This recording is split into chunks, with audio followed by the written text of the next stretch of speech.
The moment my stepmother threw my mother's wedding dress into the fire pit during my dad's birthday party, I knew she'd finally shown her true colors.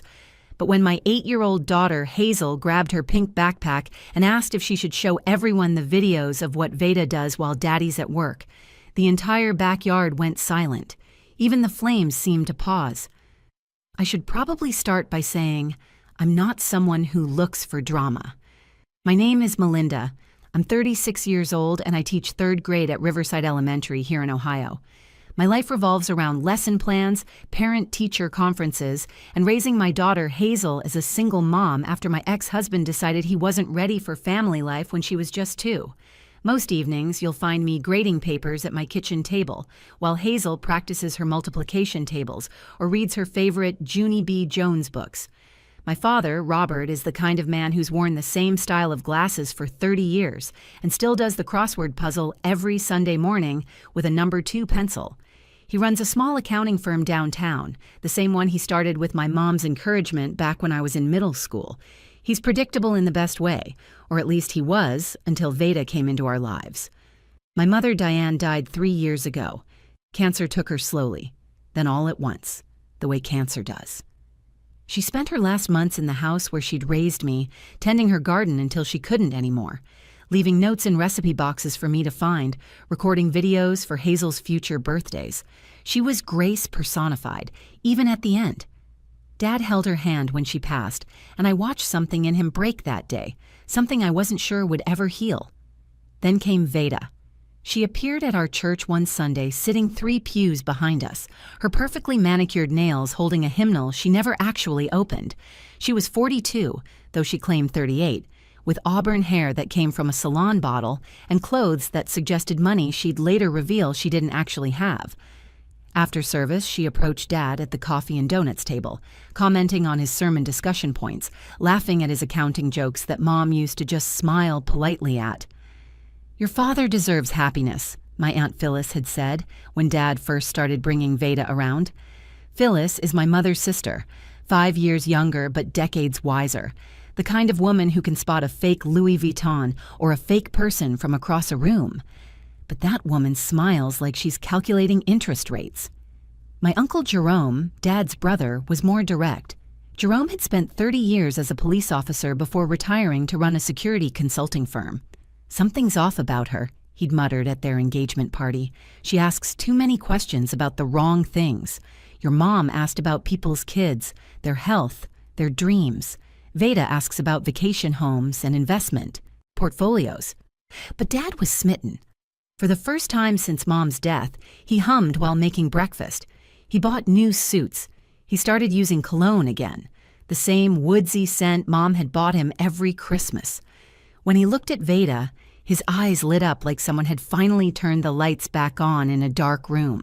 Hazel, my daughter, has my mother's eyes, and a wisdom that sometimes startles me. She's 8 but observes like she's 80, filing away details other kids would miss.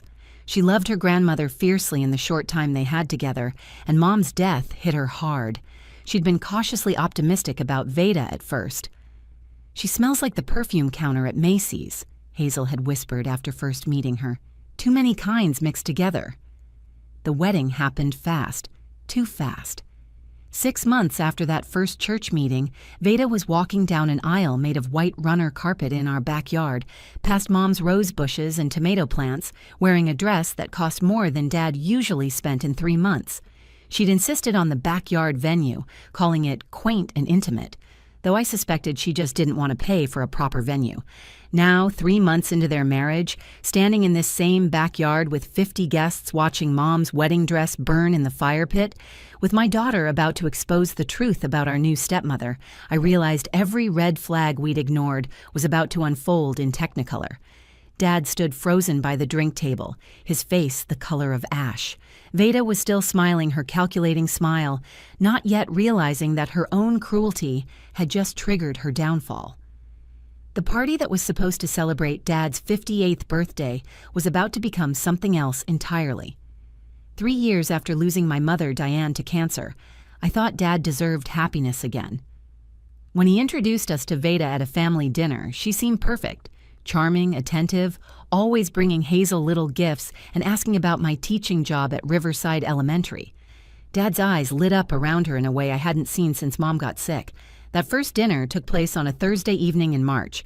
I remember because Hazel had just won her class spelling bee that day, and we were celebrating at Dad's house with his famous spaghetti carbonara, the one dish he'd mastered during Mom's chemo treatments. Veda arrived carrying an expensive bottle of wine and a children's book about brave princesses for Hazel. "Your father tells me you're the best third-grade teacher in the district," Veda said, settling into Mom's chair at the dining table like she'd been doing it for years. "That must be so rewarding, shaping young minds." The conversation flowed easily. She asked intelligent questions about Common Core standards, listened attentively to Hazel's story about the spelling bee, and even helped clear the dishes without being asked. When she laughed at Dad's terrible pun about the pasta being impastable, to resist, I saw him relax in a way he hadn't in years. "She makes me feel alive again, Melinda," Dad told me one evening as we cleaned up after Sunday dinner. "I know no one can replace your mother, but Veda understands that. She respects Diane's memory." I wanted to believe him. God, how I wanted to believe him. The loneliness in his eyes had been unbearable to watch. He'd taken to eating cereal for dinner when I wasn't there to check on him, leaving the TV on all night for company, keeping Mom's coffee mug exactly where she'd left it that last morning. The courtship moved quickly. Within 2 months, Veda had a drawer at Dad's house. Within 4, she was helping him pick new frames for his reading glasses and scheduling his dental appointments. She brought order to the chaos grief had left behind, organizing his scattered bills, restocking his empty refrigerator, even getting him to join a book club at the library. "Your mother would approve," Aunt Phyllis admitted reluctantly after watching Veda handle Dad's diabetes medication schedule with the efficiency of a nurse. "She's taking care of him." The proposal happened at the church spring picnic. Dad got down on one knee right there by the dessert table, his voice shaking as he asked Veda to marry him. She cried perfectly, just enough to seem moved, but not enough to ruin her makeup. The congregation applauded. Hazel threw flower petals from her paper plate. I stood there holding a plate of potato salad, trying to smile while something cold settled in my stomach. The wedding happened fast. 6 months after they met, Veda took charge of everything with remarkable efficiency. "Simple and elegant," she kept saying, though her definition of simple included hiring a string quartet and importing orchids from Florida. Hazel was their flower girl, scattering rose petals down the aisle of our backyard where Mom had planted her garden. The ceremony was beautiful, I had to admit. Veda had strung lights through Mom's apple tree and set up chairs in perfect rows across the lawn. Dad had finally started mowing again. "Welcome to the family," I'd said, hugging her after they exchanged vows. She'd held me a beat too long, whispered in my ear, "I'm going to take such good care of him, you'll see." Veda moved into the house where I'd grown up, the house where Mom's presence still lingered in every carefully chosen curtain and family photo. At first, the changes were subtle. Mom's collection of ceramic birds migrated from the living room shelf to a box in the basement, for safekeeping. The lace doilies Mom had crocheted disappeared, replaced by modern glass coasters. The living room repainted from Mom's warm yellow to stark white. "Just freshening things up," Veda would say with that practiced smile whenever I noticed something missing. "Your father deserves a space that doesn't feel like a museum." Dad seemed happy, so I held my tongue. He was showering regularly again, wearing ironed shirts, attending his Rotary Club meetings. He'd started laughing at sitcoms instead of staring through them. When Veda suggested they take ballroom dancing lessons, he actually agreed. Watching them practice their foxtrot in the kitchen where Mom used to dance alone to the radio while cooking, I felt a complicated mix of grief and gratitude. After all, I had my own life, my own home with Hazel just 15 minutes away. If Dad could find happiness again, if Veda could fill even a fraction of the void Mom left behind, who was I to object? Love appeared different the second time around, I told myself. More practical, less poetic. I should have paid attention to the way Veda's smile never quite reached her eyes. Everything changed the week before Dad's 58th birthday party. I'd stopped by to drop off decorations when I found Veda in the master bedroom, pulling Mom's clothes from the closet. The scene was surreal. Mom's dresses lay across the bed like colorful ghosts. Her favorite blue cardigan crumpled in a donation box. Her church shoes lined up by the door like soldiers being discharged. Veda moved with mechanical efficiency, not even glancing at the items she was discarding. 30 years of memories treated like expired coupons. "Oh, Melinda, perfect timing. I'm donating these to charity. Your father needs to move forward, don't you think?" My chest tightened, seeing Mom's Christmas sweater, the one with the reindeer that she wore every December, tossed carelessly into a garbage bag. That sweater still smelled like her perfume. White shoulders, the only scent she ever wore. Dad said he wanted to keep her things. I managed, my voice steadier than my hands. Veda's laugh was like ice cracking. "Men don't know what they need. Trust me, holding on to the past is unhealthy. I'm helping him heal." She picked up Mom's pearl necklace, the one Dad gave her for their 20th anniversary, examined it like a jeweler assessing its worth, then dropped it into her personal jewelry box instead of the donation pile. "That's not your decision to make," I said, reaching for Mom's clothes. She blocked my path, her manicured hand pressing against my shoulder. "Actually, as his wife, it is. This is my home now. This was my mother's home for 30 years. You've been here 6 months. And in those 6 months, I've done more for your father's mental health than you managed in 3 years. Her voice dropped to a whisper that felt like a slap. "He was drowning, Melinda. Drowning in grief and memories. And this shrine you all expected him to maintain. I'm saving him." The argument escalated. I grabbed Mom's wedding dress from the closet, the ivory silk cool against my hot hands. Veda tried to wrestle it from me, her nails leaving small crescents in my wrist. "You're being childish," she hissed. "It's just a dress." "It's her wedding dress." Dad walked in just as I was saying. "Mom lived in this house for 30 years. You've been here for 6 months. His face went through a series of expressions: surprise, discomfort, then something worse. Resignation. "Melinda, please," Dad said, and I couldn't believe it. He was taking her side. "Veda's just trying to help. Maybe it is time to let some things go." "Dad, she's throwing away everything." "Not everything, sweetheart, just some old clothes. Veda needs space too. This is her home now." The betrayal felt physical, like something breaking in my chest. I looked at him standing there in his weekend khakis, the ones Mom bought him, defending this woman's systematic erasure of our family history. I left with Mom's wedding dress, the only thing I managed to save. Veda's expression as I carried it out was pure venom. At the doorway, she called out sweetly, "Sunday dinner is still at 5, dear. I'm making my famous pot roast." Mom's famous pot roast recipe, I wanted to scream. The one she found in Mom's recipe box and now claimed as her own. Over the next few days, Veda began her campaign. She called Dad while he was at work, her voice carrying through his office phone, loud enough for his secretary to hear. "I'm just concerned about Melinda's hostility. She seems unable to accept our marriage. She told Aunt Phyllis that I'd been aggressive and possibly unstable during our confrontation. I'm worried about her influence on poor little Hazel," she'd said at their coffee date, knowing Phyllis would relay every word to me. She suggested to Dad's friends at the Rotary Club that I might be jealous, too attached, in need of professional help. "It's natural," she said with fake sympathy. "She never properly grieved her mother." Classic manipulation, but Dad bought every word. When I tried to explain my side, he looked tired, older than his 58 years. "Your mom would want us all to be happy," he said during a strained phone call. "Veda's trying so hard with you, Melinda. Can't you meet her halfway?" Halfway would mean she respects Mom's memory. She does. She kept all the photos up, didn't she? She maintains the garden. He was right about the photos, but wrong about the garden. I'd seen the professional landscaping estimate on his desk, Veda's plan to tear out Mom's roses and install a modern rock garden with drought-resistant architectural plants. By Thursday, 3 days before the party, I was officially uninvited from helping with preparations. "Too much tension," Veda explained to anyone who'd listen. "We want Robert's birthday to be peaceful." But Hazel was still invited for her Friday night sleepover. They couldn't exclude an 8-year-old without looking heartless.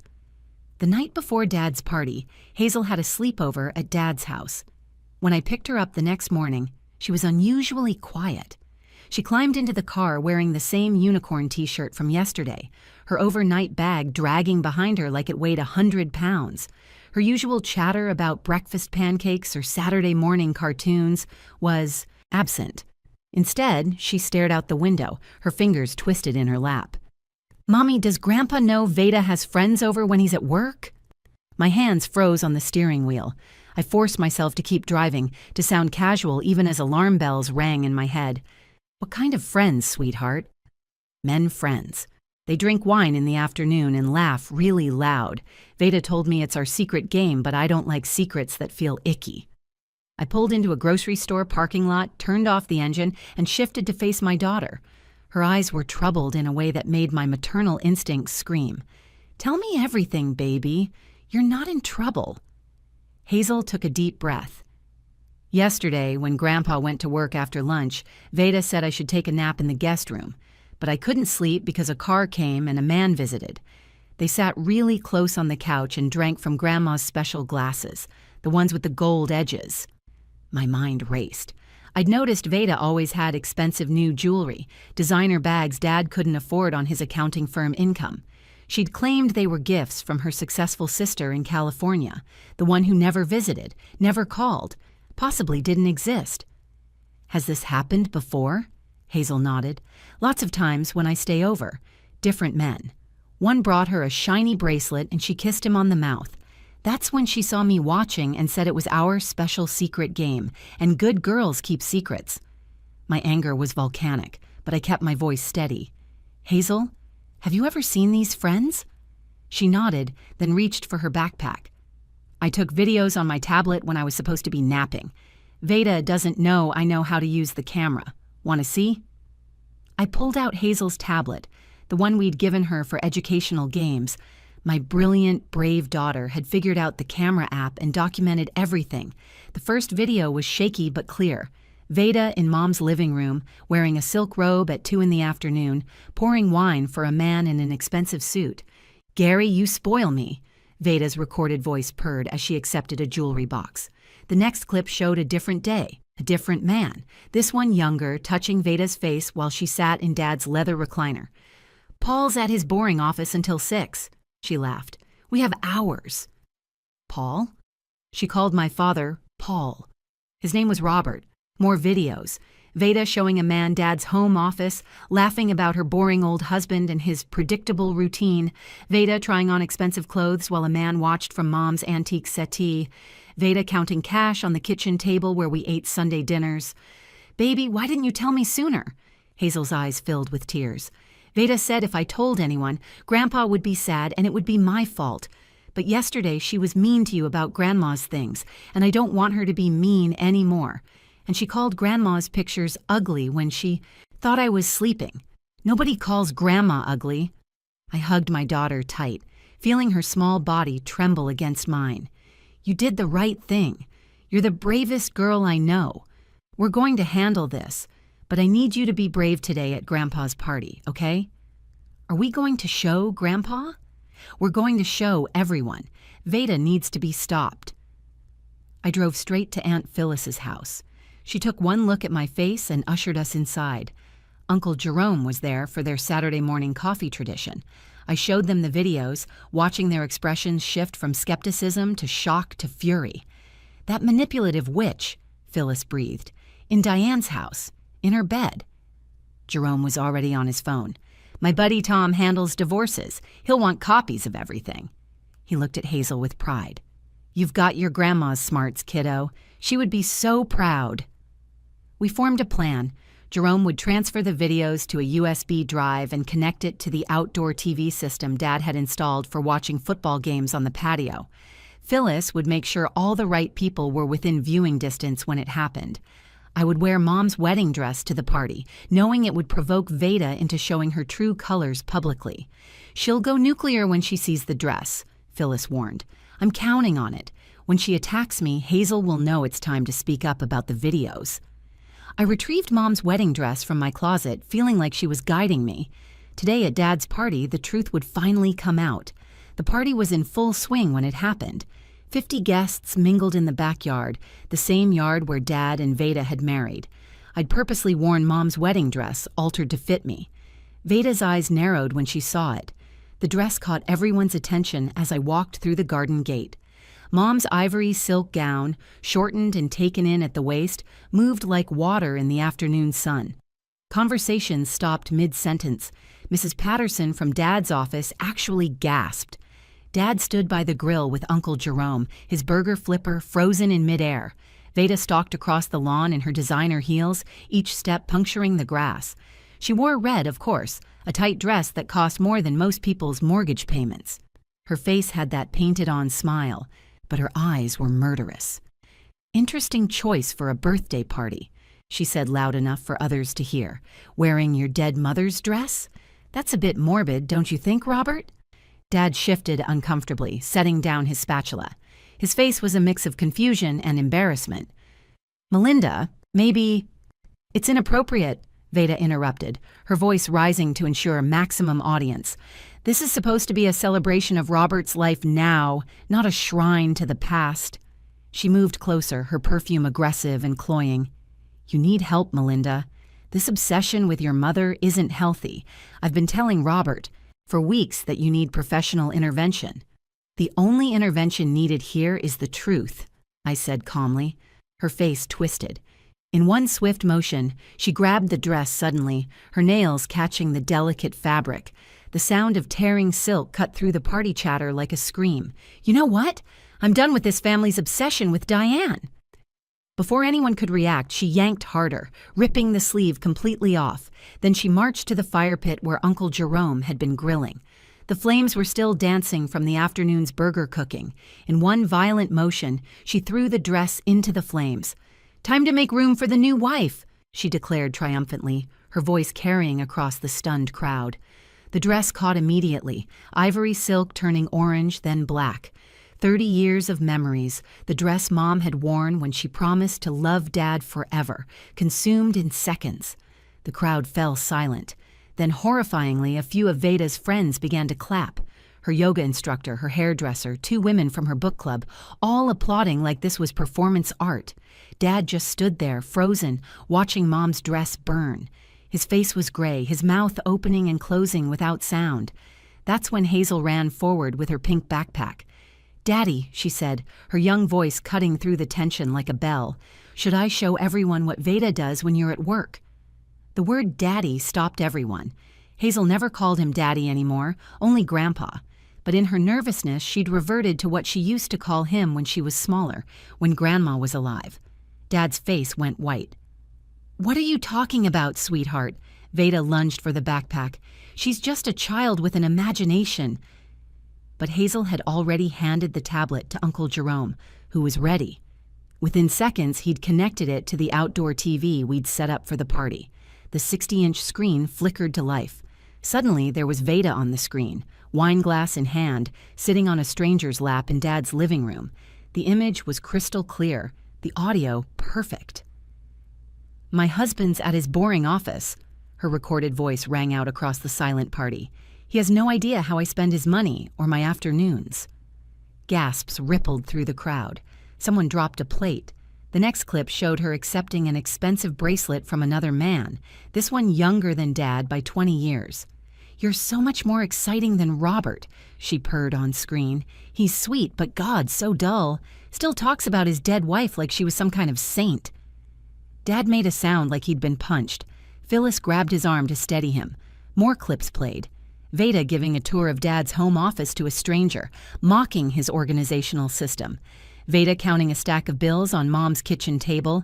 Veda in Mom's bed with someone who definitely wasn't Dad, the wedding photo on the nightstand turned face down.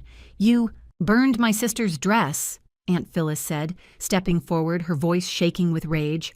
"The dress she wore when she married Robert, when she was young and full of hope. You destroyed it like it was garbage while carrying on with men in her bed." "Those videos are fake," Veda shrieked, but even her friends were backing away. Her yoga instructor was already heading for the gate. Dad finally spoke, his voice broken but firm. Get out of my house." "Your house?" Veda laughed bitterly. "I'm your wife, I have rights. Half of everything is mine." "Not anymore," Uncle Jerome said, holding up his phone. "Robert's attorney, My golf buddy Tom already has copies of everything, and these videos, they'll make sure you don't get a penny. Adultery, fraud, and we're just getting started. Veda turned to Dad, tried one last manipulation. Robert, please, I love you. These are misunderstandings. But Dad was looking at the still burning remains of Mom's dress, then at Hazel's brave little face, then at me in my torn sleeve. Leave now, or I call the police, he said quietly. As Veda's car screeched out of the driveway, Dad pulled me and Hazel into his arms, sobbing apologies. The guests dispersed quietly, the party abandoned.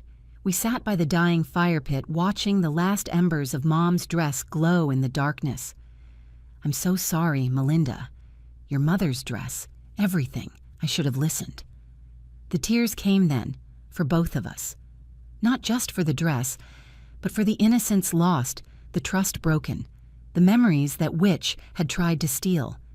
Dad's shoulders shook as he held us, repeating apologies that I didn't need to hear. The man who'd always been my rock was crumbling, and somehow that made me stronger. The dress was just fabric, Dad. Mom's real legacy is in the values she taught us. Honesty, loyalty, family. Veda could burn the dress, but she could never touch that. Aunt Phyllis had salvaged a small piece of unburned lace from the dress's hem. She held it up in the fading light, this delicate remnant that had somehow survived. Diane's wedding veil was made from this same lace, she said. Her mother's before that. Maybe someday Hazel can carry on the tradition. Dad looked at Hazel, who was curled up against him, her tablet tucked away in her backpack like a weapon she'd never have to use again. You were so brave, sweetheart, but you should never have had to keep such a big secret.